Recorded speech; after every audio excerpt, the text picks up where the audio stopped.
Hello, welcome to the We're Searching YouTube channel. In this video, I'm going to show you how to change language on Facebook app step by step.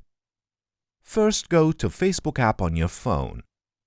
Here, you're seeing the home screen where you can see different posts depending on your interests. Click on the icon with 3 lines under the message icon you see in the upper right. Scroll down to the list of options and go to the Settings and Privacy option from the drop-down list. Then press the Settings button from these different options that appear in front of you. There are many different settings listed here.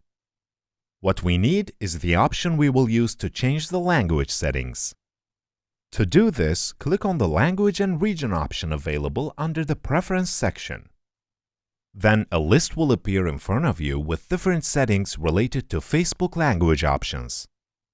Since we want to change the Facebook language, we click on the first option, Language for button, titles, and other text from Facebook. Here, different language options will appear in front of you. You can choose which language you want to use the Facebook application for. I will choose the Turkish language as an example, and then I will show you how to make changes in Facebook. After clicking on the language option we want, we wait for a short time for the Facebook application to change the language. And the Facebook application is ready with the language option we want. I hope you enjoyed the video. If you want videos like this to come, don't forget to subscribe to our channel, like the video, comment, and click the bell for new videos.